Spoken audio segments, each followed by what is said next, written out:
Hello प्यारे विद्यार्थियों, आप सभी का आपके अपने YouTube channel mission government teacher SP पर स्वागत है।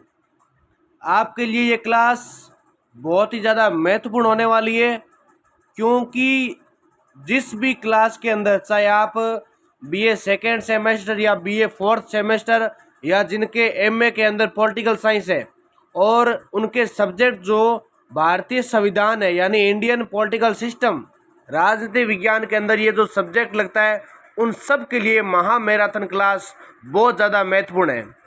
वैसे अगर बात करें तो इसके जो क्वेश्चन है, जो भी बनते हैं बड़े वाले छोटे वाले, मैं आपको इस क्लास के अंदर क्लियर करवा दूंगा।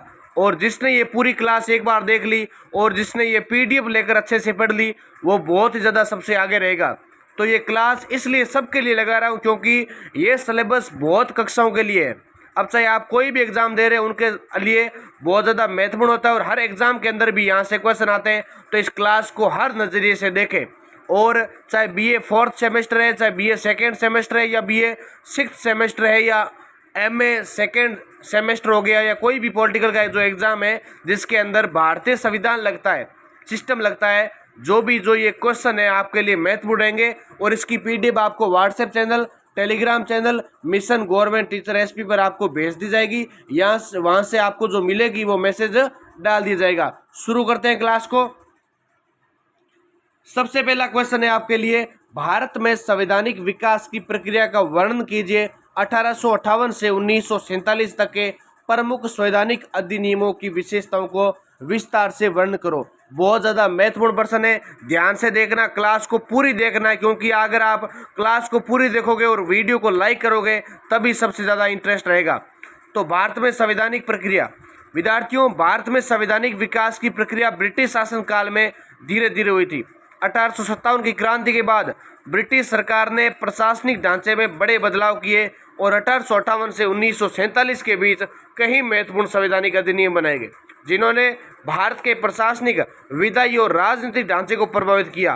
पहला है भारतीय शासन अधिनियम 1858 यानी गवर्नमेंट ऑफ इंडिया एक्ट 1858 का। इसके अंदर क्या कहा गया है कि 1857 की क्रांति के बाद ईस्ट इंडिया कंपनी से सत्ता ब्रिटिश सरकार के हाथों में स्थानांतरित हो गई।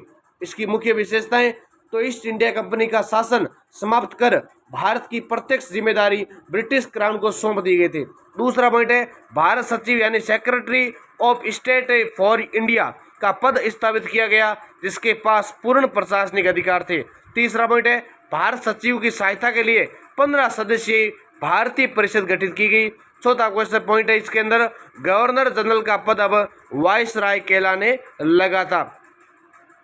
फिर बात करते हैं अगला पॉइंट, रियासतों के साथ संधियों की पुष्टि ब्रिटिश क्राउन के नाम से जानी गई। फिर इसका महत्व क्या है विद्यार्थियों, तो इस अधिनियम ने भारत में ब्रिटिश भारत की शासन की प्रत्यक्ष शुरुआत की थी। और दूसरा पॉइंट आता है भारतीय परिषद अधिनियम यानी 1861 वाला इंडियन काउंसिल एक्ट 1861। ये क्या कहता है, इसकी मुख्य विशेषताएं, तो वाइसराय की जो कार्यकारी परिषद का विस्तार किया गया, जिसमें 6 से 12 अतिरिक्त सदस्य जोड़े गए। पहली बार विधानमंडल की स्थापना हुई। प्रांतीय शासन को मजबूत करने के लिए बॉम्बे और मद्रास को विधायी अधिकार दिए गए थे।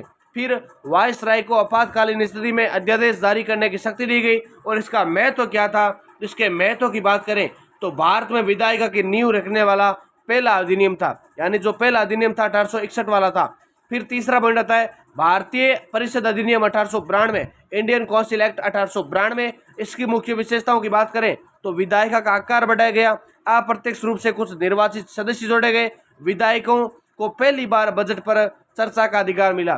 फिर हालांकि सरकार को बाध्य करने की कोई शक्ति नहीं दी गई थी। इसका महत्व की बात करते हैं विद्यार्थियों, तो भारतीय जनता को शासन में सीमित भागीदारी देने की शुरुआत हुई। और भारतीय परिषद अधिनियम 1909, जिसको मार्ले मिंटो या मिंटो मार्ले सुधार भी अधिनियम कहते हैं, इसकी मुख्य विशेषताओं की बात करते हैं तो इस अधिनियम को मिंटो मार्ले सुधार कहा जाता है। केंद्रीय और प्रांतीय विधायकों में निर्वाचित सदस्यों की संख्या बढ़ेगी और मुस्लिमों के लिए पृथक निर्वाचन मंडल, यानी जो 1909 वाला था उसके अंदर मुस्लिमों के लिए प्रथम पृथक निर्वाचक मंडल की व्यवस्था शुरू की गई थी। फिर विधान परिषद को प्रश्न पूछने की अनुमति दी गई थी। फिर नेक्स्ट जो आपके लिए पॉइंट आने वाला महत्व है इसका, तो महत्व की बात करें, इस अधिनियम ने भारत की राजनीति में सांप्रदायिक आधार पर विभाजन की शुरुआत की थी। यानी जो 1909 वाला है, क्योंकि इसके अंदर ही क्या हुआ था, मुस्लिमों को पृथक निर्वाचन दिया गया था, उसी आधार पर क्या हो गया, ये सांप्रदायिक आधार पर विभाजन हो गया था।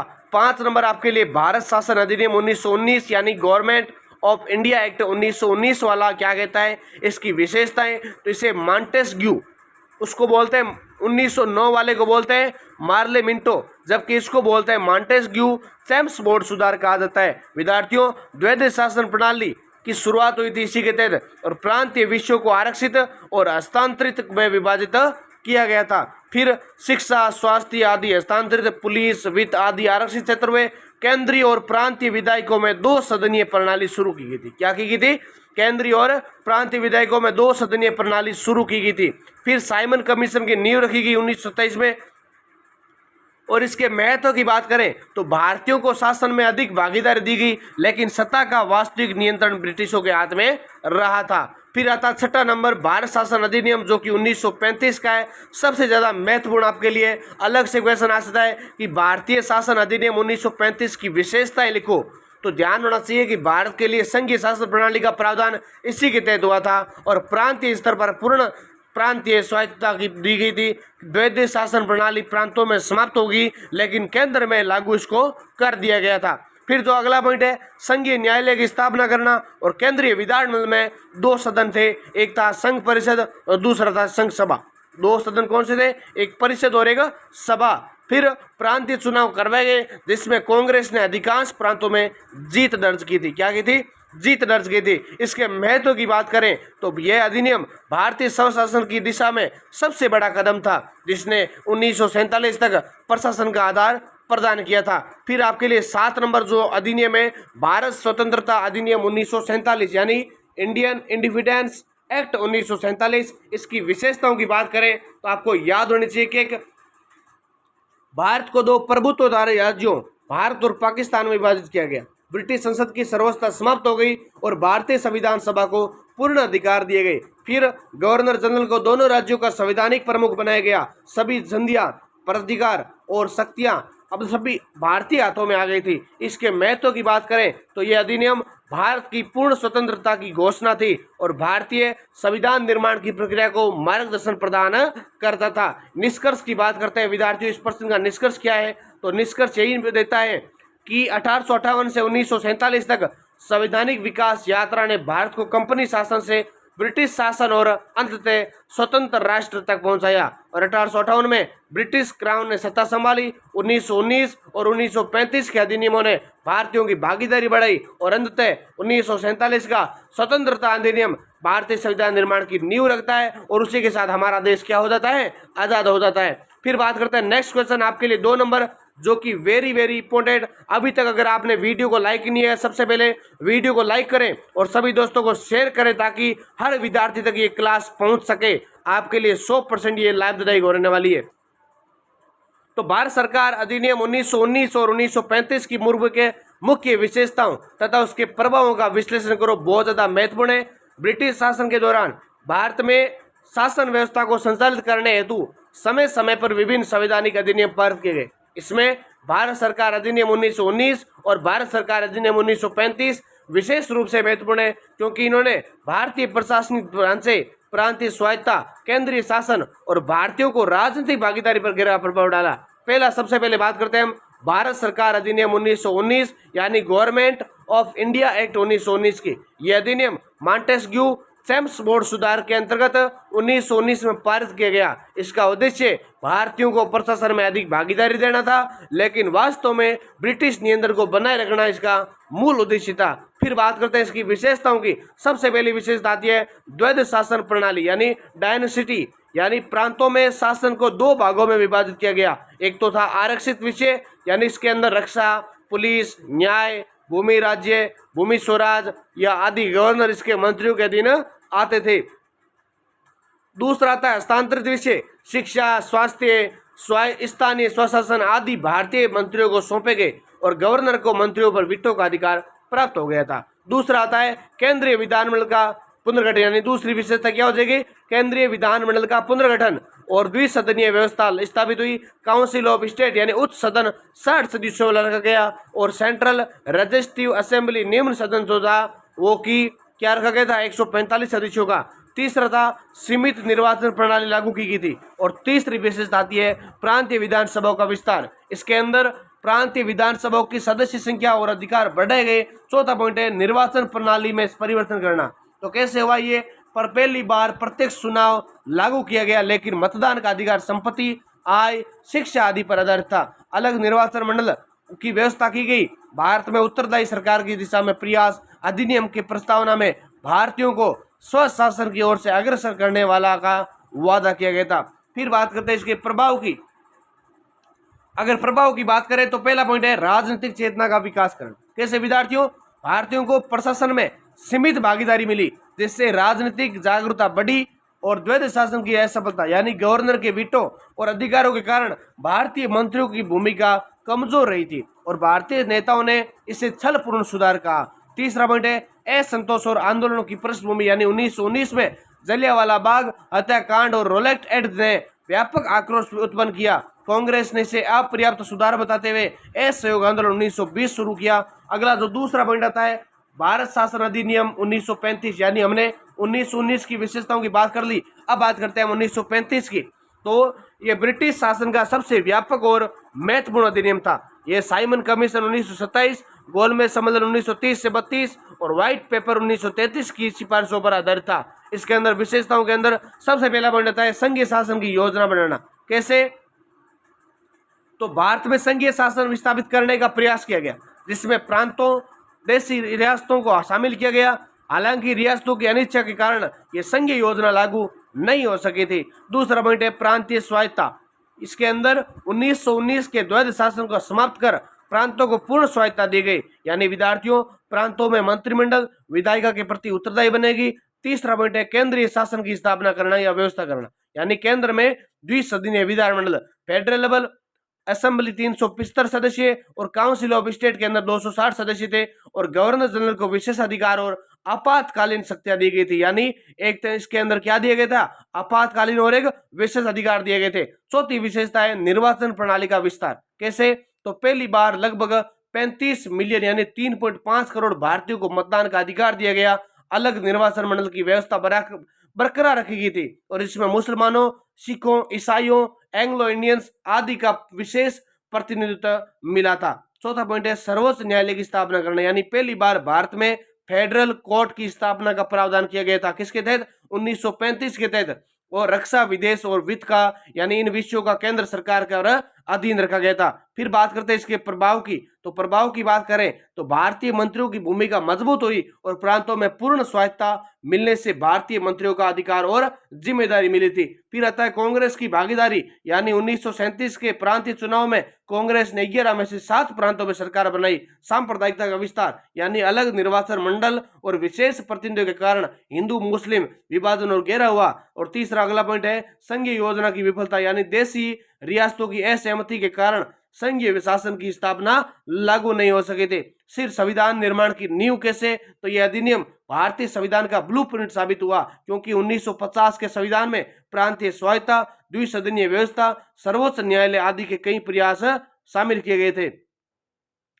फिर अगर तुलनात्मक सारणी के आधार पर अगर हम देखें तो इसकी विशेषताओं में प्रशासनिक व्यवस्था प्रांतों में द्वैध शासन 1919 के तहत और 1935 में पूर्ण स्वायत्तता दी गई थी। जबकि केंद्रीय शासन में बात करें तो 1919 के तहत तो द्विसदनीय सीमित अधिकार दिए गए, जबकि 1935 में क्या हुआ? द्विसदनीय को व्यापक अधिकार मिल गए थे। मताधिकार की बात करें तो 1919 के अंदर लगभग 5% भारतीयों को मिले थे, जबकि 1935 में आते आते ये 14% भारतीयों को मिल गए थे। संघीय शासन की बात करें तो इसमें कोई प्रावधान नहीं था 1919 में और 1935 में आता थे संघीय शासन का प्रयास हो गया। अलग निर्वाचन मंडल बरकरार था और बरकरार और विस्तारित कर दिया गया। अदालतों की बात करें तो 1919 में फेडरल कोर्ट नहीं थे, जबकि 1935 में पहली बार कोर्ट का प्रावधान आया। प्रभाव की बात करें तो असहयोग आंदोलन की पृष्ठभूमि बनी थी 1919 में और 1937 में कांग्रेस सरकारें बन गई थी। निष्कर्ष यही निकलता है कि भारत शासन अधिनियम 1919 ने भारतीयों को सीमित कर राजनीतिक अधिकार दिए, जबकि अधिनियम 1935 में प्रांतीय स्वायत्तता प्रदान कर भारतीयों को अधिक जिम्मेदारी दी थी। लेकिन दोनों अधिनियम ब्रिटिश हितों की रक्षा के लिए बनाए गए थे, न कि भारत को पूर्ण स्वराज्य बनाने के लिए। अंततः इन अधिनियमों को कमियों और भारतीयों की बढ़ती राजनीतिक चेतना ने स्वतंत्रता संग्राम को तेज किया, जिससे 1947 में भारत स्वतंत्र हुआ था। फिर विद्यार्थियों, तीसरा क्वेश्चन है भारतीय संविधान निर्माण की प्रक्रिया और इसके प्रमुख स्रोतों पर चर्चा कीजिए। बहुत ज्यादा महत्वपूर्ण क्वेश्चन है। तीसरा क्वेश्चन, भारतीय संविधान विश्व का सबसे बड़ा और विस्तृत लिखित संविधान है जो 26 जनवरी 1950 को लागू हुआ। ये केवल एक कानूनी दस्तावेज नहीं है, बल्कि भारतीय लोकतंत्र की आत्मा है। संविधान निर्माण की प्रक्रिया लंबी, जटिल और बहुस्तरीय रही थी, जिसमें स्वतंत्रता आंदोलन की भावना, भारत की सामाजिक सांस्कृतिक विविधता और आधुनिक लोकतांत्रिक मूल्यों का समन्वय हुआ। संविधान सभा ने लगभग 3 वर्षों में 11 सत्रों और 165 बैठकों के माध्यम से संविधान का निर्माण किया। भारतीय संविधान ने केवल भारतीय सभ्यता के आदर्शों पर आधारित है, बल्कि विश्व के विभिन्न देशों के संविधानों से प्रेरित है। यानी सबसे पहले बात करते हैं हम संविधान निर्माण की पृष्ठभूमि। भारतीय संविधान की निर्माण प्रक्रिया स्वतंत्रता संग्राम और इसके दौरान उभरी मांगों से जुड़ी हुई है। 1857 की क्रांति के बाद भारतीयों में स्वशासन की चेतना बढ़ी। 1885 में भारतीय राष्ट्रीय कांग्रेस की स्थापना और 1909, 1919, 1935 के भारत सरकार अधिनियमों ने संविधानों की नींव रखी। 1940 का अगस्त प्रस्ताव और 1942 का क्रिप्स प्रस्ताव संविधान सभा की अवधारणा के बीज थे। अंततः कैबिनेट मिशन योजना 1946 के तहत संविधान सभा का गठन हुआ था। फिर बात करते हैं भारतीय संविधान निर्माण की प्रक्रिया। तो भारतीय संविधान निर्माण की प्रक्रिया को कितने चरणों में, निम्न चरणों में बांट सकते हैं। सबसे पहले बात करेंगे हम संविधान सभा का गठन 1946 कैसे। तो ब्रिटिश सरकार ने 1946 में कैबिनेट मिशन योजना के तहत संविधान सभा के गठन की घोषणा की थी। कुल 389 सदस्य निर्धारित किए गए, जिसमें से 203 में ब्रिटिश भारत से थे और 93 सदस्यों ने रियासतों से चुने गए थे। प्रांतीय विधायकों के निर्वाचित सदस्यों द्वारा संविधान सभा के सदस्य चुने गए और मुस्लिम लीग के बहिष्कार के बाद स्वतंत्र भारत के लिए कुल 299 सदस्य रह गए थे। दूसरा पॉइंट आता है संविधान सभा की प्रथम बैठक 9 दिसंबर 1946 को। संविधान सभा की पहली बैठक दिल्ली के संविधान भवन, अब संसद भवन में हुई थी। डॉक्टर सच्चिदानंद सिन्हा को अस्थायी अध्यक्ष नियुक्त किया गया। 11 दिसंबर 1946 को डॉक्टर राजेंद्र प्रसाद संविधान सभा के स्थायी अध्यक्ष चुने गए थे। तीसरा पॉइंट है विभिन्न समितियों का गठन हुआ कैसे।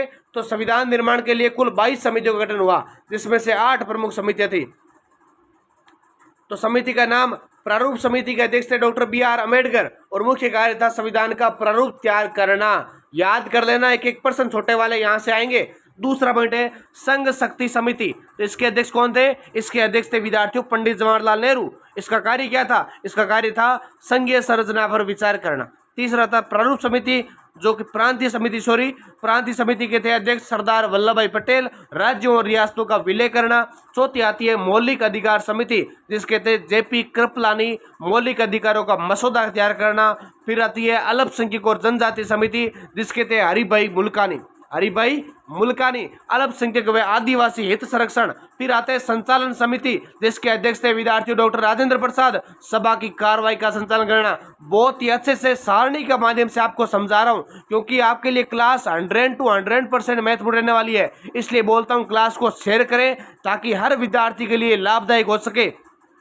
और ये आपकी केवल कॉलेज के एग्जाम, महाराजा गंगा सिंह कंपटीशन के एग्जाम के लिए भी ज़्यादा जरूरी है, केवल कॉलेज के एग्जाम के लिए नहीं। फिर आता है वित्त और स्टाफ समिति KM मुंशी, और इनका कार्य था प्रशासनिक व वित्तीय प्रबंधन तैयार करना।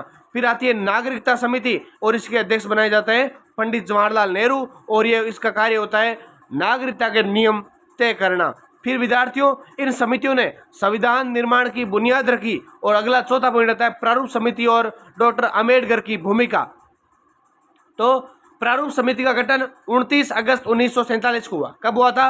29 अगस्त 1947 को हुआ था। इसके अंदर 7 सदस्य थे और जिसके अध्यक्ष बनाए गए थे डॉक्टर भीमराव अम्बेडकर। अम्बेडकर ने संविधान की मूल संरचना, मौलिक अधिकार, नीति सिद्धांत, निर्देशक सिद्धांत, संघीय ढांचा और न्यायपालिका की स्वायत्तता पर विशेष ध्यान दिया था। संविधान का प्रथम प्रारूप 21 फरवरी 1948 को प्रकाशित किया गया था।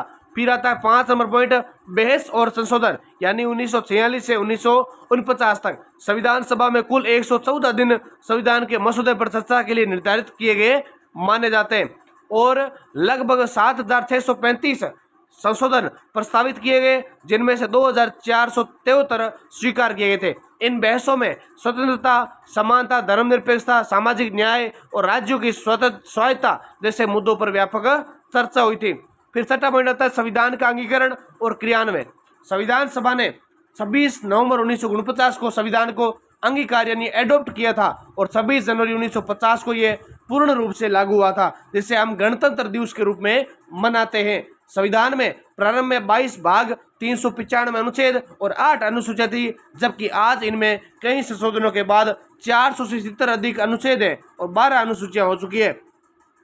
फिर आपके लिए जो अगला प्रश्न है, भारतीय संविधान के प्रमुख स्रोत, यानी विद्यार्थियों भारतीय संविधान की एक प्रमुख विशेषता यह भी है कि इसमें विभिन्न देशों के संविधानों से सर्वोत्तम तत्वों को अपनाया गया है, जिसे संविधानों का महासंगम कहा जाता है। और इसमें प्रमुख स्रोत सबसे पहले बात करते हैं भारत की प्राचीन परंपरा और इतिहास, यानी वेद, उपनिषद, महाभारत, रामायण आदि से धर्म, न्याय, कर्तव्य और शासन के सिद्धांत लिए गए। अशोक के शिलालेखों से धर्मनिरपेक्षता, सहिष्णुता और जन कल्याण की अवधारणा ली गई है। दूसरा पॉइंट आता है भारत सरकार अधिनियम 1935, यानी भारतीय संविधान के लगभग 50% प्रावधान इस अधिनियम से लिए गए। इसके अंदर संघीय ढांचा, प्रांतीय स्वायत्तता, आपातकालीन प्रावधान, सार्वजनिक सेवा आयोग, न्यायपालिका की संरचना। तीसरा आता है ब्रिटिश संविधान से, तो ब्रिटिश संविधान से आपको याद होना चाहिए क्या क्या लिया गया है। प्रश्न आता है कई बार ऑब्जेक्टिव वाला कि ब्रिटिश संविधान से क्या नहीं लिया गया, तो संसदीय शासन प्रणाली ली गई है, कानून के शासन लिए गए हैं, एकल नागरिकता ली गई है, संसदीय विशेषाधिकार लिए गए और द्विसदनीय विधायिका ली गई है। फिर अमेरिकी संविधान से आपको पता होना चाहिए मौलिक अधिकार, न्यायिक पुनरावलोकन, उपराष्ट्रपति का पद, महाभियोग की प्रक्रिया, स्वतंत्र न्यायपालिका, ये सब ली गई है। कनाडाई संविधान से, तो कनाडाई संविधान से संघीय ढांचा, अवशिष्ट शक्तियां। और ऑस्ट्रेलियाई संविधान से बात करें तो समवर्ती सूची, अनुच्छेद 32 के तहत उच्चतम न्यायालय की शक्तियां, स्वतंत्र वाणिज्य और व्यापार की नीति ली गई है।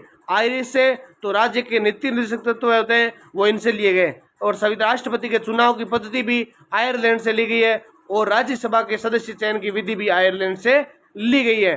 फिर बात करते हैं 8 नंबर, सोवियत संघ यूएसएसआर से संबंधित है मौलिक कर्तव्य, समाजवादी राज्य की अवधारणा, पंचवर्षीय योजनाओं की प्रेरणा अपने सोवियत संघ से ली गई है। फिर आता है 9 नंबर पॉइंट, फ्रांसीसी संविधान से स्वतंत्रता, समानता, बंधुत्व का सिद्धांत, गणराज्य की अवधारणा, ये सब फ्रांस से दिए गए। जर्मन संविधान से अगर बात करें तो आपातकालीन प्रावधान, मौलिक अधिकारों का निलंबन, ये सब इससे लिए गए हैं। दक्षिण अफ्रीका से अपने उच्चतम न्यायालय की परामर्शी भूमिका, संविधान संशोधन की प्रक्रिया दक्षिण अफ्रीका से ली गई है। अब बात करते हैं हम भारतीय संविधान की विशेषताओं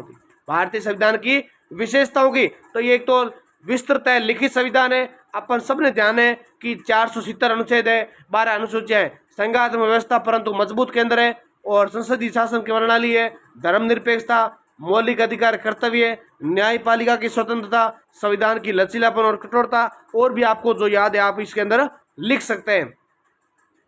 बात करते हैं भारतीय संविधान भारतीय लोकतंत्र की आधारशिला है। इसके अंदर स्वतंत्रता, समानता, बंधुत्व की भावना निहित है। यह न केवल भारत की सामाजिक सांस्कृतिक विविधता को प्रतिबंधित करता है बल्कि विश्व के श्रेष्ठ संवैधानिक सिद्धांतों को आत्मसात करता है। संविधान निर्माण की प्रक्रिया भारतीय स्वतंत्रता संग्राम की उपलब्धियों और लोकतांत्रिक आदर्शों का प्रतीक है। इसके प्रमुख स्रोतों ने इसे एक आधुनिक, प्रगतिशील और समावेशी दस्तावेज बनाया है जो आज भी विश्व के लिए प्रेरणा स्रोत माना जाता है। अगला जो आपके लिए 4 नंबर क्वेश्चन है, भारतीय संविधान की प्रमुख विशेषताओं और इसकी प्रकृति पर विस्तार से चर्चा करो। तो आप अपने को क्या करना है, अब भारतीय संविधान की विशेषताएं देखनी है। ये सबको पता है 26 जनवरी 1950 को लागू हुआ, समाजवादी, धर्मनिरपेक्षता, संप्रभु, लोकतांत्रिक, गणराज्य, राष्ट्रीय घोषित किया गया है। और संविधान की रचना संविधान सभा द्वारा हुई है। इसके अध्यक्ष राजेंद्र प्रसाद ने की है और इसके शिल्पकार कौन माने जाते हैं, डॉक्टर BR अम्बेडकर माने जाते हैं। और केवल भारत के राजनीतिक है, सामाजिक है, आर्थिक ढांचे को निर्धारित किया है।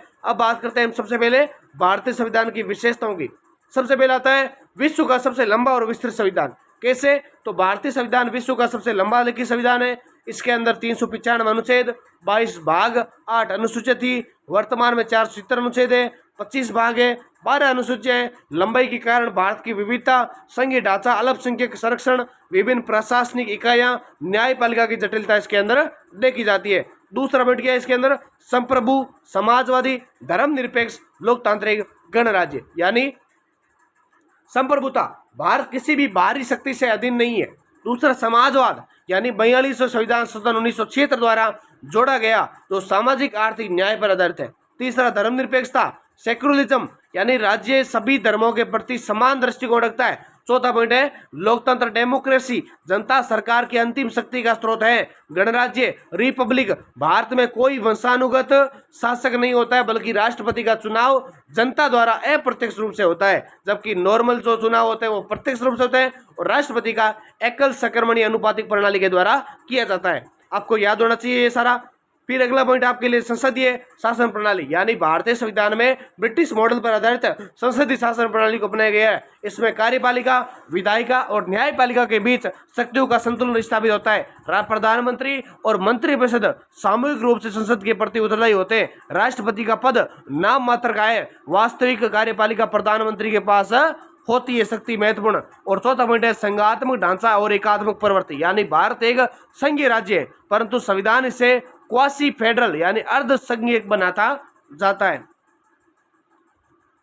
फिर और संघीय और राज्य के बीच शक्तियों एवं 7वीं अनुसूची के तहत 3 सूचियों में विभाजित हुआ है। पहला संघ सूची, जिसके अंदर 97 विषय, राज्य सूची 66 विषय और समवर्ती सूची के अंदर 52 विषय। आपातकालीन की स्थिति में संविधान एक एकात्मक स्वरूप ले लेता है, जहां केंद्र की शक्तियां व्यापक हो जाती है। मौलिक अधिकार, मौलिक अधिकारों की बात करें विशेषताओं में, तो भारतीय संविधान के भाग 3 में मौलिक अधिकारों का प्रावधान है, और प्रारंभ में 6 अधिकार थे।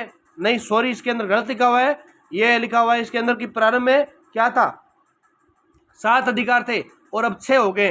तो आपको पता होना चाहिए समानता का अधिकार, स्वतंत्रता का अधिकार, शोषण के विरुद्ध अधिकार, धार्मिक स्वतंत्रता का अधिकार, सांस्कृतिक और शैक्षिक अधिकार और संवैधानिक उपचार का अधिकार। ये अधिकार आपको दे रखे हैं। ये आप कितने 6 अधिकार है। और 7वां पहले तो क्या था, 7वां था ये जो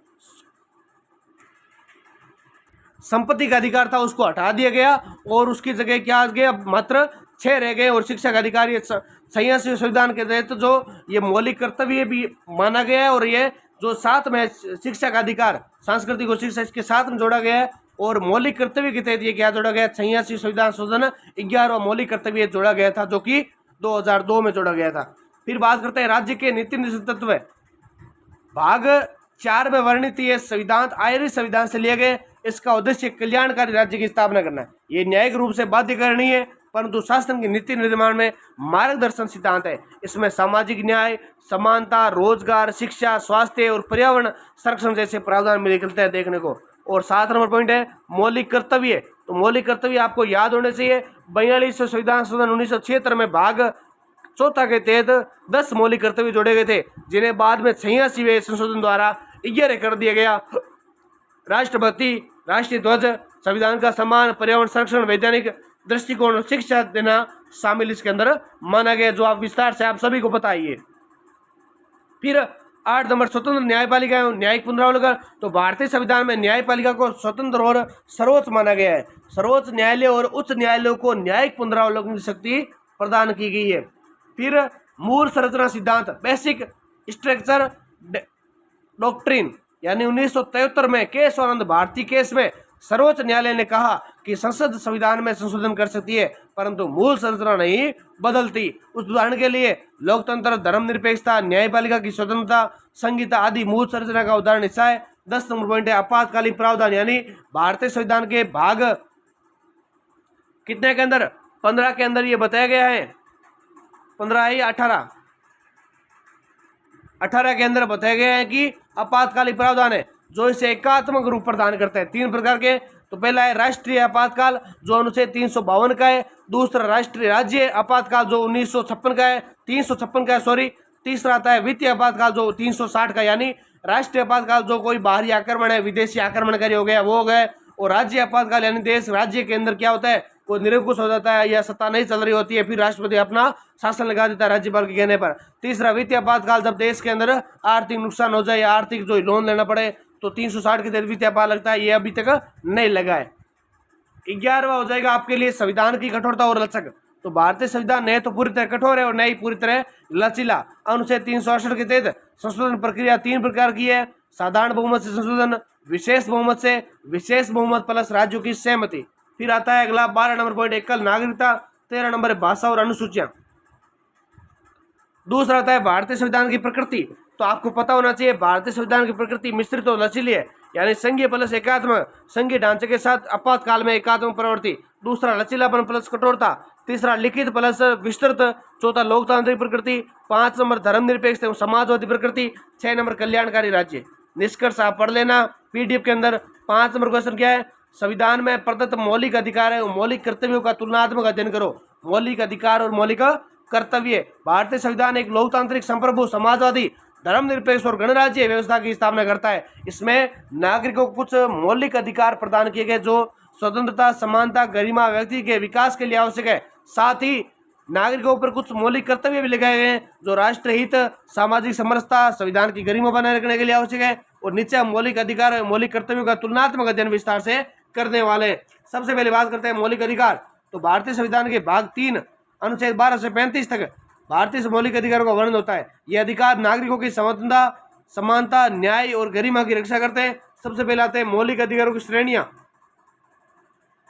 सबसे पहला है समानता का अधिकार, अनुच्छेद 14 से 18, कानून के समक्ष समानता, अस्पृश्यता का उन्मूलन करना, उपाधियों का उन्मूलन। दूसरा स्वतंत्रता का अधिकार, अनुच्छेद 19 से 22, अभिव्यक्ति, सभा, संघ, यात्रा, निवास, पैसे की स्वतंत्रता, अपराधों से संबंधित सुरक्षा होना।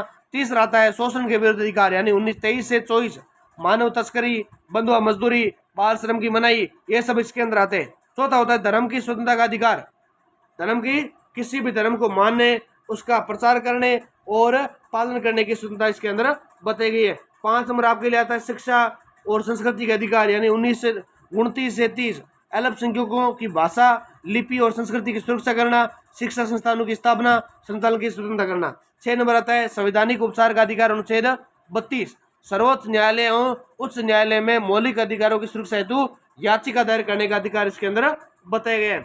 फिर बात करते हैं मौलिक कर्तव्य।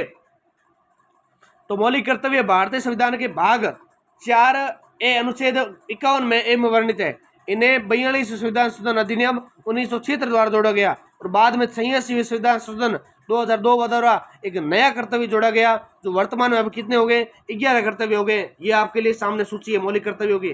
पहला है संविधान, राष्ट्रीय ध्वज, राष्ट्रगान का सम्मान करना। दूसरा स्वतंत्रता संग्राम के आदर्शों की अपनाना, भारत की संप्रभुता, एकता और अखंडता की रक्षा करना, देश की रक्षा करना, राष्ट्र की सेवा करना, सभी भारतीय नागरिकों में समरसता, भाईचारे की भावना बढ़ाना, महिलाओं की गरिमा, सम्मान की रक्षा करना, हमारी समृद्ध विरासत संस्कृति को सुरक्षित करना, प्राकृतिक पर्यावरण, वन्य जीव, झील, नदी, वन्य जीव को आदि की रक्षा करना। और 9 नंबर आ जाएगा वैज्ञानिक दृष्टिकोण, मानवतावाद और ज्ञान की भावना विकसित करना, सार्वजनिक संपत्ति की रक्षा करना, हिंसा से दूर रहना, 13 से 14 वर्ष तक के बच्चों को अनिवार्य शिक्षा दिलवाना, 86 संविधान संशोधन 2002 के तहत। फिर अगला पॉइंट है मौलिक अधिकार है मौलिक कर्तव्य का तुलनात्मक अध्ययन। आधार संवैधानिक स्थान की बात करें तो भाग 3 में वर्णित है, अनुच्छेद 12 से 35 है, जबकि मौलिक कर्तव्य 51A में है। उद्देश्यों की बात करें तो नागरिकों की स्वतंत्रता, समानता और न्याय की रक्षा करना है और इसकी जिम्मेदारी अनुशासन और राष्ट्रभक्ति की भावना विकसित करना बताया गया है। तीसरा स्वभाव, इसका सकारात्मक प्रवृत्ति अधिकार है, जबकि नकारात्मक और सकारात्मक दोनों हो सकते हैं, क्योंकि ये कर्तव्य नागरिकों पर दायित्व डालते हैं। फिर लागू होने की स्थिति, इसमें न्यायालय लागू करने योग्य उल्लंघन होने पर अदालत जांचते हैं और न्यायालय में प्रत्यक्ष रूप से लागू नहीं होते हैं। मौलिक कर्तव्य और अधिकतर नैतिक दायित्व माने जाते हैं, क्योंकि अब जैसे किसी व्यक्ति को हम बोल सकते हैं कि हमारा कर्तव्य है कि हम राष्ट्रभक्ति का या देशभक्ति के जो ये तिरंगे है उसका सम्मान करें, लेकिन अब किसी को बाध्य नहीं कर सकते। हालांकि करने का नैतिक कर्तव्य है अपना, लेकिन कुछ लोग नहीं करते तो उसके लिए उन्हें जेल नहीं भेजते। दायरा, तो मौलिक अधिकार नागरिकों को अधिकार प्रदान करते हैं, जबकि मौलिक कर्तव्य नागरिकों पर जिम्मेदारी डालते हैं। संशोधन की बात करें तो केवल संवैधानिक संशोधन में बदले जा सकते हैं और संसद के बाद साधारण बहुमत में जोड़े भी जा सकते हैं। ये सब कर्तव्य,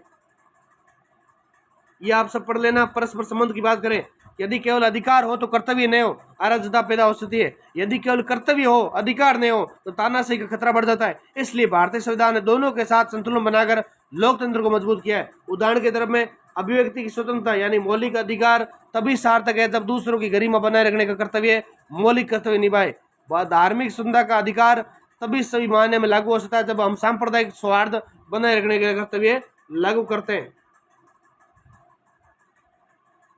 अगला प्रश्न है, भारतीय संसद की संरचना, कार्य प्रणाली और नैतिक शक्तियों का आलोचनात्मक विवेचन करो। यानी इसके अंदर आपको सबसे पहले सीधा यही बताता हूं कि भारतीय संसद की संरचना, तो भारतीय संसद की संरचना संविधान के अनुच्छेद 79 में परिभाषित है। इसमें 3 घटक होते हैं। राष्ट्रपति जो कि अभिन्न अंग होता है संसद द्वारा, विधेयक पर राष्ट्रपति की स्वीकृति होती है। राज्यसभा सदन का उच्च सदन होता है। अनुच्छेद 80 के अनुसार राज्यसभा में अधिकतम 250 सदस्य होते हैं, वर्तमान में 245 है। 233 सदस्य राज्यों और केंद्र शासित प्रदेशों की विधानसभाओं द्वारा चुने होते हैं। 12 सदस्य राष्ट्रपति द्वारा कला, साहित्य, विज्ञान, समाज सेवा में विशेष योगदान के आधार पर होते हैं। स्थायी सदन भंग नहीं हो सकता। 1/3 सदस्य सेवानिवृत्त होते हैं। राज्यसभा का कार्यकाल 6 वर्ष होता है अप्रत्यक्ष रूप से। फिर बात करते हैं लोकसभा की। सदन का निचला सदन होता है। 81 के अनुसार लोकसभा में अधिकतम 552 सदस्य हो सकते हैं। वर्तमान में 543 है। 530 राज्यों से, 13 केंद्र शासित प्रदेशों से माने जाते हैं। लोकसभा का कार्यकाल 5 वर्ष का होता है और अनुच्छेद 83 में बताई गई है। प्रधानमंत्री, मंत्रिपरिषद की जिम्मेदारी लोकसभा के प्रति होती है। भारतीय संसद की कार्यप्रणाली की बात करें तो भारतीय संसद की कार्यप्रणाली संवैधानिक प्रावधानों, नियमों, संसदीय परंपराओं पर आधारित है और इसे निम्न स्तर से समझा जाता है। सत्र और बैठ के, तो 85 के अनुसार सत्र का एक वर्ष में कम से कम 2 सत्र होना अनिवार्य है। बजट सत्र फरवरी मई, मानसून जुलाई सितंबर, शीतकालीन नवंबर दिसंबर। कार्यसूची और निर्णय प्रक्रिया की बात करें तो संसद की कार्यसूची अध्यक्ष और सभापति के नियंत्रण में होती है। निर्णय बहुमत के लिए होते हैं और लोकसभा में स्पीकर और राज्यसभा में उपराष्ट्रपति सभापति की भूमिका निभाते हैं। फिर बात करें संसदीय समितियों की बात करें, लोक लेखा समिति, पीएससी, अनुमान समिति, प्रवर समिति, विशेष जांच समिति। और भारतीय संसद की शक्तियों की बात करें तो भारतीय संसद को संविधान द्वारा व्यापक शक्तियां प्रदान की गई है। जो विधायी शक्तियां हैं, संसद को तीनों सदनों में सूचियों बांटती है। 246 के तहत संघ सूची पूर्ण अधिकार है। समवर्ती सूची में राज्य विधानसभाओं के साथ साझा अधिकार है। राज्य सूची में कुछ विशेष परिस्थितियों में लागू करने की शक्ति होती है। वित्तीय शक्तियों की बात करें तो बजट की स्वीकृति, कराधान और व्यय पर संसद का नियंत्रण होता है। लोकसभा के पास वित्त विधेयक पारित करने का अधिकार होता है। नियंत्रक एवं महालेखा परीक्षक सीएजी की रिपोर्टों को समीक्षा करता है। कार्यपालिका पर नियंत्रण यानी प्रश्नकाल, ध्यानाकर्षण प्रस्ताव, अविश्वास प्रस्ताव, स्थगन प्रस्ताव जैसे होते हैं इसके अंदर। फिर आती है संवैधानिक शक्तियां यानी संविधान संशोधन का अधिकार। अनुच्छेद 368 के तहत राष्ट्रपति के महाभियोग की प्रक्रिया, आपातकाल की घोषणा। न्यायिक शक्तियां राष्ट्रपति, उपराष्ट्रपति, न्यायाधीशों और चुनाव आयुक्तों के महाभियोग के अंदर होती है। फिर आता है राजनीतिक हस्तक्षेप। संसद की कार्यपालिका में कार्यवाही में राजनीतिक दलों की हठधर्मिता और दलगत राजनीति के कारण कानून निर्माण की प्रभावित होता है। हंगामा और कार्य क्षमता में गिरावट। संसदीय क्षेत्रों में हंगामा, बहिष्कार और बार बार स्थगन के कारण हमें देखने को मिलते हैं। नेक्स्ट क्वेश्चन अगले हम बात करते हैं, भारत के राष्ट्रपति की शक्तियां और कार्य और उसकी भूमिका का विस्तार से वर्णन करो। तो भारत एक संघीय कार्यपालिका गणराज्य है जहां संविधान का सर्वोच्च स्थान होता है। भारतीय संविधान के अनुसार राष्ट्रपति देश के संवैधानिक प्रमुख एवं राज्य के प्रमुख होते हैं, हेड ऑफ द स्टेट होते हैं। यद्यपि राष्ट्रपति का पद सम्मानजनक और औपचारिक माना जाए तो परंतु संविधान ने उन्हें अत्यंत महत्वपूर्ण शक्तियां, कार्य और जिम्मेदारी प्रदान की है। संविधान के अनुच्छेद 52 से 78 तक राष्ट्रपति के पद, शक्तियां और चुनाव योग्यता, कार्यकाल और पद से संबंधित प्रदान किए गए हैं। राष्ट्रपति की शक्तियों की सबसे पहले हम बात करते हैं तो भारतीय संविधान ने राष्ट्रपति को विभिन्न प्रकार की शक्तियां प्रदान की है जिन्हें प्रमुखतः विभाजित करते हैं। सबसे पहले आती है कार्यपालिका शक्ति यानी संविधान के अनुच्छेद 53, 74, 77 यानी एक तो कार्यकारी का प्रमुख होता है। शक्तियां प्रधानमंत्री और मंत्रिपरिषद के साथ होती है परंतु ये शक्तियां राष्ट्रपति के नाम से प्रयोग में ली जाती है। इसके प्रमुख कार्य, प्रधानमंत्री की नियुक्ति करता है, अन्य मंत्रियों की नियुक्ति प्रधानमंत्री की सलाह से करता है, राज्यपालों की नियुक्ति करता है, सर्वोच्च न्यायालय और उच्च न्यायालय के मुख्य न्यायाधीशों की नियुक्ति, भारत के नियंत्रक एवं महालेखा सीएजी, चुनाव आयुक्त, वित्त आयोग, यूपीएससी सदस्यों की नियुक्ति, राजदूतों, उच्चायुक्तों, राज्यों के मुख्य सचिवों, अन्य पदाधिकारियों की नियुक्ति। भारत सरकार के समस्त प्रशासनिक कार्य राष्ट्रपति के नाम से संपादित होते हैं। बात करते हैं विधायी शक्तियां। अनुच्छेद 79 से 111 भारत की संसद के दोनों सदन लोकसभा और राज्यसभा का गठन राष्ट्रपति के बिना अधूरा होता है। मुख्य शक्तियों की बात करें इसकी तो संसद के सत्र बुलाना, स्थगित करना, लोकसभा भंग करनी, संसद के संयुक्त अधिवेशन को संबोधित करना, संसद को संदेश भेजना, महत्वपूर्ण विषयों पर अपनी राय देना। लोकसभा में 2 और राज्यसभा में 12 नामित सदस्य नियुक्त करता है। विधेयकों पर हस्ताक्षर करके उन्हें अधिनियम का रूप देना होता है। यदि राष्ट्रपति विधेयक पर हस्ताक्षर नहीं करते तो उन्हें पुनर्विचार के लिए संसद को पुनः भेज दिया जाता है। फिर आती है न्यायिक शक्तियाँ। अनुच्छेद 72, राष्ट्रपति के पास दया याचिका संबंधित विशेष शक्तियां होती है। मुख्य शक्तियां मृत्युदंड की सजा को माफ कर सकता है, स्थगित कर सकता है, कम कर सकता है और केंद्रीय कानूनों के अंतर्गत दी गई सजा में राहत प्रदान करता है। राष्ट्रपति की दया याचिका संबंधित निर्णय अंतिम और बाध्यकारी होता है। वित्तीय शक्तियों की बात करें विद्यार्थियों तो अनुच्छेद 112, 117, 280 भारत के वित्तीय प्रावधान में राष्ट्रपति की महत्वपूर्ण शक्तियां होती है और वार्षिक बजट हो गया और राष्ट्रपति की अनुशंसा पर प्रस्तुत करता है। वित्तीय विधेयक राष्ट्रपति की अनुमति के बिना पेश नहीं करता। राष्ट्रपति वित्त आयोग की नियुक्ति करता है। समेकित काल होता है। सैन्य शक्तियां अनुच्छेद 53, 74, 111 राष्ट्रपति देश की सशस्त्र यानी तीनों सेनाओं का सर्वोच्च कमांडर होता है। प्रमुख शक्तियां थल सेना, वायुसेना, नौसेना की प्रमुख शक्तियों की नियुक्ति करता है। युद्ध की घोषणा या शांति संधि करना संसद की स्वीकृति के अधीन करता है। ये राष्ट्र की सुरक्षा और रक्षा से संबंधित आपात स्थितियों में विशेष निर्णय लेने के कार्य इसके होते हैं। आपात शक्तियां अनुच्छेद 352, 56, 60 ये आप सबको पता है। राष्ट्रीयपात, युद्ध, बाहरी आक्रमण, सशस्त्र विद्रोह राष्ट्रपति की स्वीकृति से अधिकार मिलते हैं। राष्ट्रीय राज्यपात बिना किसी राज्य में संवैधानिक तंत्र विफल हो जाता है तो उसके लिए राष्ट्रपति लागू करता है। वित्तीय आपातकाल यदि देश की वित्तीय स्थिति खतरे में हो जाती है तो राष्ट्रपति शासन लागू होता है। अब आती है राष्ट्रपति की भूमिका। भारतीय राष्ट्रपति की भूमिका को 3 दृष्टिकोण से औपचारिक भूमिका, मध्यस्थ परामर्श भूमिका और आपातकालीन स्थिति के लिए भूमिका। अगला प्रश्न आपके लिए वेरी वेरी इंपॉर्टेंट प्रश्न है कि सर्वोच्च न्यायालय की संरचना, शक्तियां एवं न्यायिक पुनरावलोकन की भूमिका का वर्णन करो। विद्यार्थियों, भारत का सर्वोच्च न्यायालय सुप्रीम कोर्ट ऑफ इंडिया देश की उच्चतम न्यायिक संस्था है। इसे भारतीय संविधान के भाग 5 के अंतर्गत अनुच्छेद 124 से 147 तक स्थापित किया गया है। इसका गठन 28 जनवरी 1950 को हुआ था और ये भारत में संविधान का संरक्षक और न्याय का अंतिम अपील करता है। सर्वोच्च न्यायालय संघीय न्यायालय, अपीलीय न्यायालय और संविधान की व्याख्याता होने के कारण भारतीय लोकतंत्र के आधार स्तंभों में से एक माना जाता है। पहला पॉइंट, सर्वोच्च न्यायालय की संरचना, structure of the supreme court.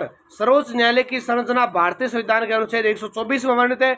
न्यायाधीशों की संख्या, प्रारंभ में न्यायालय में एक मुख्य न्यायाधीश सीजेआई एवं 7 अन्य न्यायाधीश थे। 2024 तक संसद द्वारा पारित संशोधनों के अनुसार सर्वोच्च न्यायालय में एक मुख्य न्यायाधीश तथा 33 अन्य न्यायाधीश शामिल है। न्यायाधीशों की नियुक्ति भारत के राष्ट्रपति द्वारा होती है और नियुक्ति की प्रक्रिया में कोलेजियम प्रणाली लागू होती है जिसमें मुख्य न्यायाधीश और वरिष्ठतम 4 न्यायाधीशों की समिति नियुक्तियां एवं स्थानांतरणों की सलाह देती है। इसके कार्यकालों की बात करें तो न्यायाधीशों की सेवानिवृत्ति आयु 65 वर्ष निर्धारित है। कोई न्यायाधीश स्वेच्छा से इस्तीफा दे सकता है या संसद द्वारा महाभियोग की प्रक्रिया के तहत हटाया जा सकता है। योग्यता की बात करें तो भारत का नागरिक होना, उच्च न्यायालय का कम से कम 5 वर्ष तक न्यायाधीश होना था और 10 वर्ष तक अभिवक्ता होना, राष्ट्रपति की दृष्टि से विशेषज्ञ होना चाहिए। फिर आता है सर्वोच्च न्यायालय की शक्तियां, पावर्स ऑफ सुप्रीम कोर्ट। तो सर्वोच्च न्यायालय को भारतीय संविधान में विभिन्न प्रकार की शक्तियां दी गई है। मूल अधिकारिता अनुच्छेद 131 के तहत इसके अंदर निर्णय करने का अधिकार केवल संविधान द्वारा मामलों में होता है। दूसरा आता है अपील अधिकारिता अनुच्छेद 132 से 36 जिसके अंदर अंतिम अपील करता होता है संवैधानिक प्रश्नों से संबंधित मामले। दीवानी अधिकारिक और SLP के अंतर्गत कोई मामला आता है याचिका के तहत। तीसरा आता है गे परामर्शदात्री अधिकारिता अनुच्छेद 143 राष्ट्रपति किसी भी संवैधानिक या कानूनी प्रश्न पर सर्वोच्च न्यायालय से परामर्श ले सकते हैं। फिर पुनर्विलोकन अधिकारिता अनुच्छेद 137 यदि कोई स्पष्ट त्रुटि या नई साक्ष्य सामने आती है तो सर्वोच्च न्यायालय अपने निर्णय की समीक्षा कर सकता है। मौलिक अधिकारों की रक्षा करना अनुच्छेद 32 यानी सर्वोच्च न्यायालय संविधान का संरक्षक होता है। कोई भी नागरिक अपने अधिकारों का उल्लंघन होने पर सीधे सर्वोच्च न्यायालय जा सकता है। जैसे प्रकार के रिट जारी करता है, देखो एक तो हेबियस कॉर्पस, मैंडेमस, साटियोरी, प्रोहिबिशन और क्वो वारंट 5 प्रकार के होते हैं। ठीक है, परामर्श, ये अधिकार प्रथा, ये सब 5 प्रकार की होती है। हिंदी में ये इंग्लिश में दे रखा है।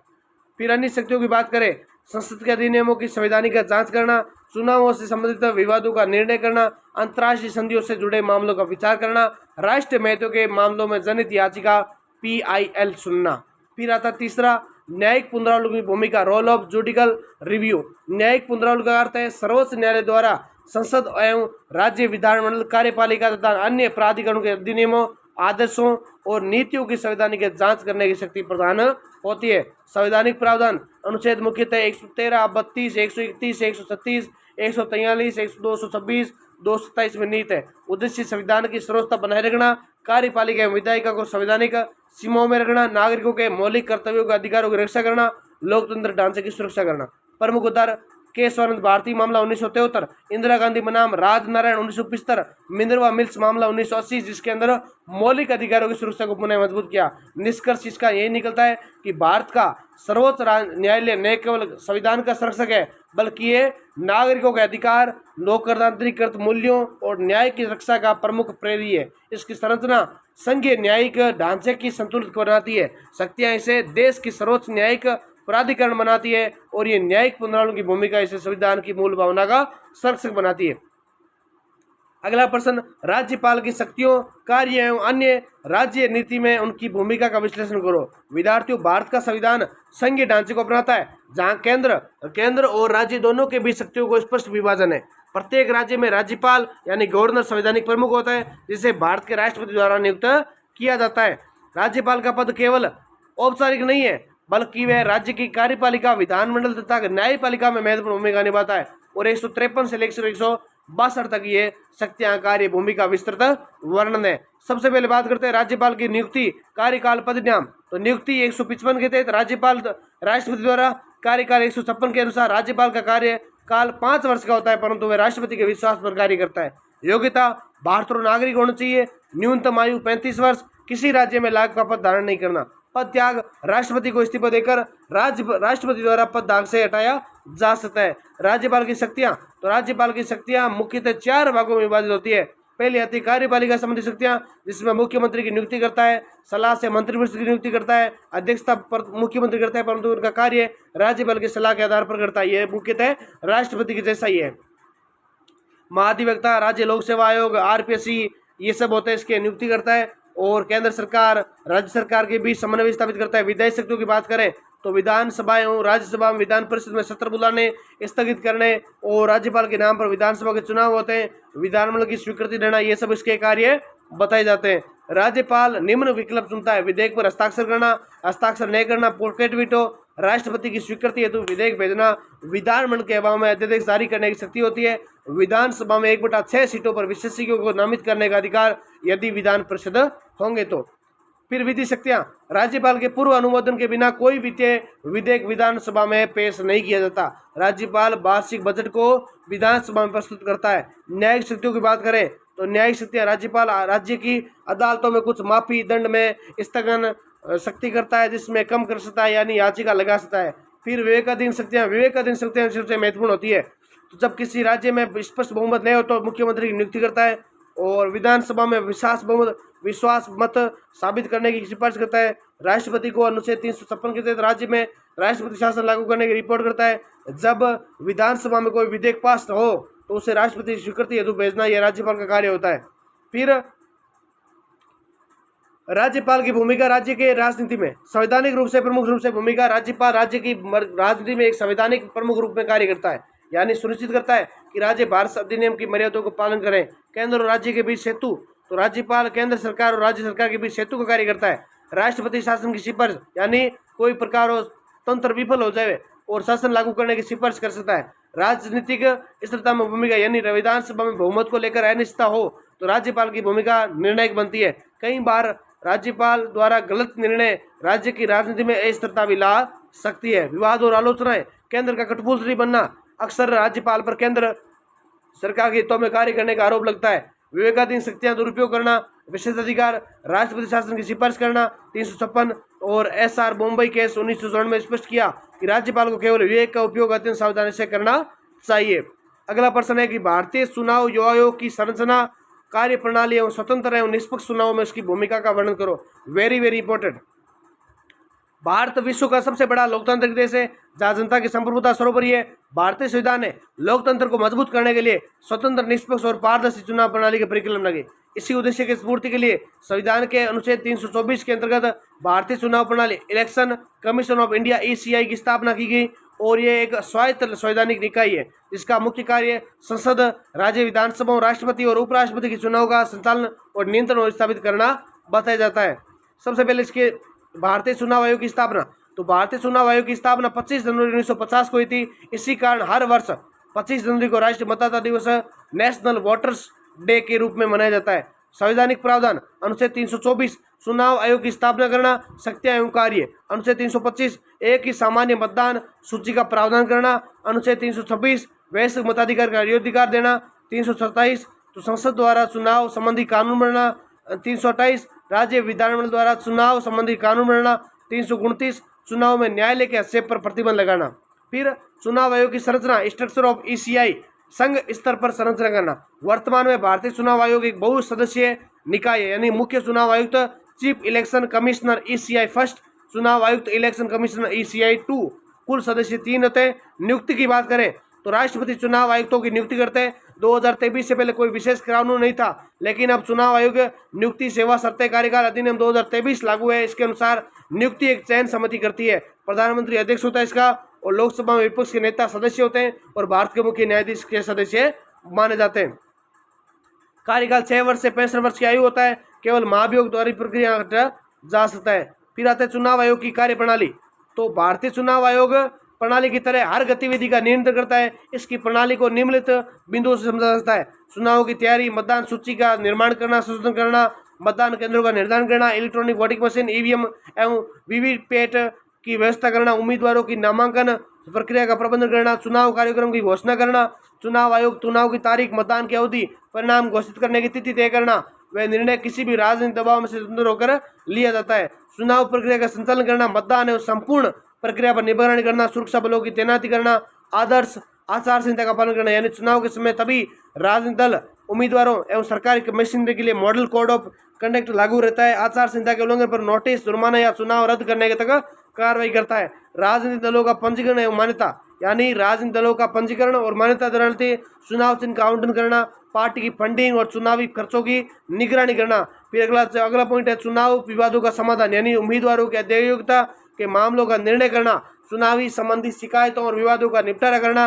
अगला पॉइंट है स्वतंत्र एवं निष्पक्ष चुनाव में चुनाव आयोग की भूमिका, यानी भारतीय लोकतंत्र में चुनाव आयोग की भूमिका अत्यंत महत्वपूर्ण होती है, क्योंकि ये पूरी तरह पारदर्शी, निष्पक्ष और स्वतंत्र करवाता है।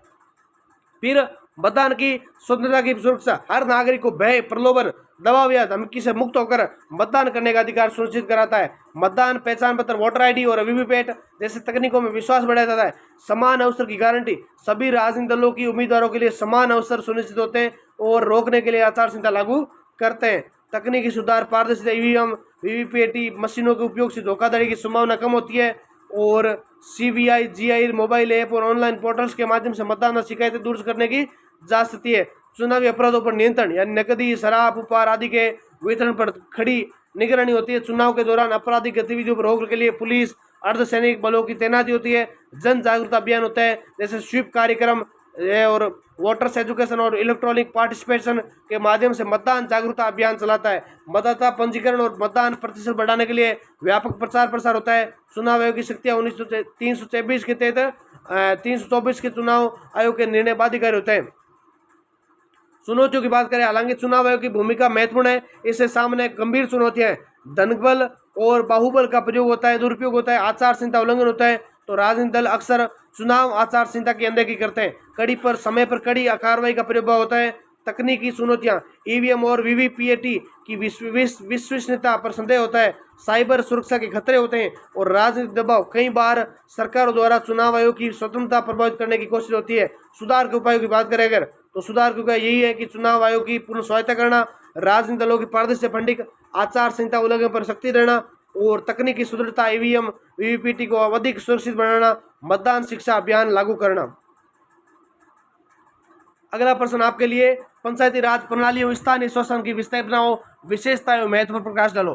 तो भारत एक विशाल और विविधताओं से भरा देश है, जहाँ लोकतंत्र को सशक्त बनाने के लिए, जनता के हर पहुंचाने के लिए पंचायत राज प्रणाली और स्थानीय की स्थापना की गई। तो सबसे पहले आता है पंचायती राज प्रणाली का उद्भव एवं विकास। तो पंचायती राज की जड़ें प्राचीन परंपरा से, क्योंकि ग्राम स्वराज और शुद्धता की प्राप्ति के लिए महात्मा गांधी ने ग्राम स्वराज की परिकल्पना की थी और बलवंत राय मेहता समिति 1957 की सिफारिशों पर 1959 में राजस्थान नागौर से पंचायत राज व्यवस्था का शुभारंभ हुआ।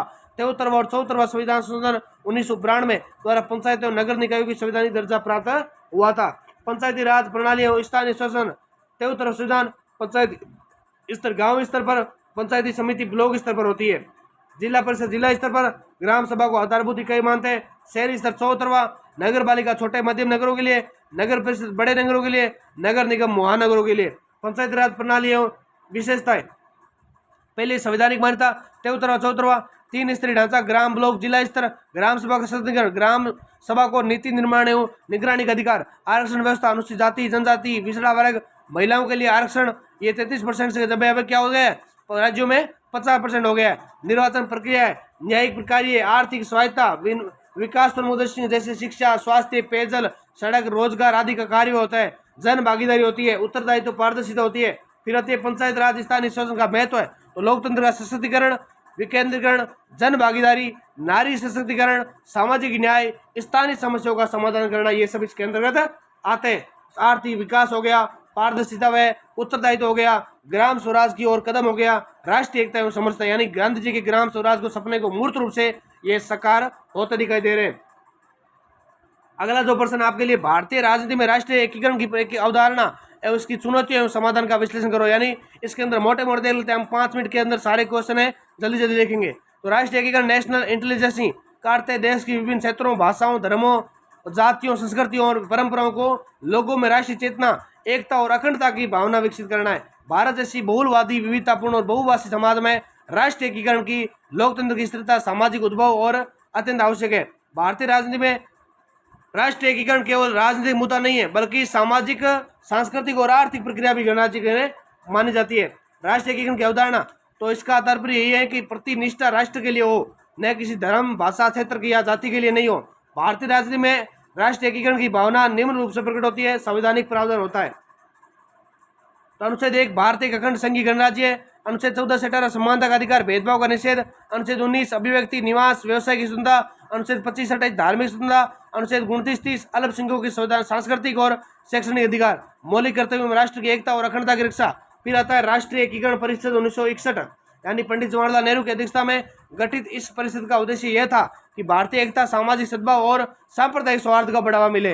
राष्ट्रीय एकीकरण के सामने प्रमुख चुनौतियां, भारत की राजनीतिक, सामाजिक और सांस्कृतिक विविधता और एक और इसकी विशेषताएं, दूसरी ओर एकीकरण में बाधा भी, क्षेत्रीयता और अलगाववाद, यानी पंजाब, असम, नागालैंड, मणिपुर, कश्मीर जैसे अलगाववादी आंदोलन और कभी कभी राष्ट्रीय हितों के लिए विपरीत कार्य करती है। भाषा विवाद, हिंदी और अन्य भाषाओं के बीच टकराव होना, भाषा विरोधी आंदोलन, विशेषकर तमिलनाडु में भाषा के आधार पर राज्यों का पुनर्गठन 1956 में कभी कभी विभाजन की भावना बढ़ जाती है। धार्मिक कट्टरता और सांप्रदायिकता, हिंदू मुस्लिम दंगे, सिख विरोधी दंगे, ईसाई मुस्लिम विवाद और ध्रुवीकरण के कारण वोट बैंक की राजनीति, जातिवाद, आरक्षण, 1990 मंडल आयोग, जातिगत आंदोलन हुआ इसके अंदर, नक्सलवाद, छत्तीसगढ़, झारखंड, उड़ीसा, आंध्र प्रदेश, महाराष्ट्र में माओवादी हिंसा, विकास की असमानता, बेरोजगारी, गरीबी, नस्लवाद को बढ़ावा, आर्थिक असमानता, राज्यों के बीच विकास का असंतुलन, दक्षिण और पश्चिम भारत की आर्थिक प्रगति के विस्तृत, उत्तर और भारत में पिछड़ापन, प्रवास और पहचान का संकट, यानी विभिन्न राज्यों के बीच कामकाजी प्रवासियों को स्थानीय विरोध का सामना करना पड़ता है। और महाराष्ट्र में उत्तर भारतीयों पर हमले, असम में प्रवासी विवाद, ये सब अपने को देखने को मिलते हैं। संवैधानिक मूल्यों का पालन हो गया, शिक्षा के माध्यम से एकीकरण हो गया, आर्थिक समानता और क्षेत्रीय भाषा संस्कृति की ये सब, सांप्रदायिक सौहार्द यानी धर्मनिरपेक्षता का भावना को व्यवहार में लाना, राजनीतिक दलों द्वारा धर्म आधारित वोट बैंक की राजनीति पर नियंत्रित करना, राजनीतिक सुधार होना, मीडिया की भूमिका, यानी मीडिया को क्या करना चाहिए, सकारात्मक पत्रकारिता को प्रोत्साहन देना चाहिए, अफवाह और फेक न्यूज पर रोक लगानी चाहिए, ये सब आपको पता होना चाहिए। पीडीएफ लेकर अच्छे से पढ़ोगे तो आपको सारी पीडीएफ अच्छे से याद हो जाएगी। अगला जो 13 नंबर क्वेश्चन क्या है, भारतीय राजनीतिक व्यवस्था की समकालीन प्रमुख समस्या, आतंकवाद, क्षेत्रवाद, जातिवाद, भ्रष्टाचार पर विशेष चर्चा करो। बहुत ही ज्यादा महत्वपूर्ण प्रश्न है, इस प्रश्न को भी ध्यान से देखना है। ये आपको बता देता हूँ, आतंकवाद है। इस पीडीएफ को आप लेकर अच्छे से पढ़ोगे तो आपकी परीक्षा के अंदर 100% आपके अच्छे नंबर आएंगे और आपको हर प्रकार के प्रश्न, चाहे आप कोई भी एग्जाम दे रहे हैं, BA 4th सेमेस्टर का अदर हम एक माने तो यहाँ से भी आपको क्वेश्चन पूरे के पूरे मिलेंगे। और आपके लिए क्लास अगर पूरी देख लिए तो आप पीडीएफ लेकर पढ़े और इसके अंदर कम समय के अंदर, क्योंकि 1 घंटे की क्लास रिकॉर्ड होती है, उसके अंदर सारा कुछ नहीं समझा जा सकता, लेकिन फिर भी मैंने आपको लगभग क्वेश्चन कवर करवा दिए। अगला जो 14 नंबर क्वेश्चन है, भारतीय राजनीति में क्षेत्रीय दलों की भूमिका और उसके प्रभाव का विश्लेषण करो। यह भी क्वेश्चन आपके लिए महत्वपूर्ण है, आप इसको अच्छे से देखना और आप कहीं से पढ़ सकते हो, चाहे पीडीएफ लो या नहीं लो। आपको अगर मैटर कहीं से मिल जाता है या यूट्यूब से देखते हो तो अभी आपके ये कवर हो जाता है। अंतिम क्वेश्चन आपके लिए बता देता हूँ, लास्ट छोटे वाले क्वेश्चन है जो आपको मैं अलग क्लास के आधार पर बता दूंगा, ये आप देख लेना, ठीक है। इसी के साथ आशा करता हूँ आपको क्लास बहुत अच्छी लगी होगी और मैंने पूरा प्रयास किया है कि 1 घंटे के अंदर आपको सारा कुछ कवर करवा दूं और जो आपका सिलेबस के अंदर था आप जिसको कितने दिनों से पढ़ रहे हो, याद नहीं हो रहा है, या 1 वीक के अंदर आपको समझ नहीं आ रहा है, इस आधार पर मैंने सरल से सरल भाषा के अंदर पीडीएफ तैयार करके मेहनत से आपके लिए तैयार की है, ताकि क्लास आपको अच्छे से समझ में आ सके। और पीडीएफ लेकर अगर आप 2-3 दिन के अंदर या 1 दिन भी अगर आपको टाइम लगता है, अगर आप पढ़ते हो, तो आपके 80 से 90% तक क्वेश्चन इसमें से आ जाएंगे। इसी के साथ आप वीडियो को शेयर जरूर करें, लाइक करें और चैनल को सब्सक्राइब करें और वीडियो को हर विद्यार्थी तक पहुंचाएं। इसी के साथ, इसी आशा के साथ आपको शुभकामना देता हूं और आपकी एग्रेसिव यानी पॉजिटिव थॉट के साथ आप पेपर देकर आएँ और खुद अच्छे पेज भरकर परीक्षा के अंदर 100% देने का प्रयास करें। इसी के साथ जय हिंद, जय भारत, वंदे मातरम। श्याम सुंदर पंचारिया, सिंधु नौका, बीकानेर।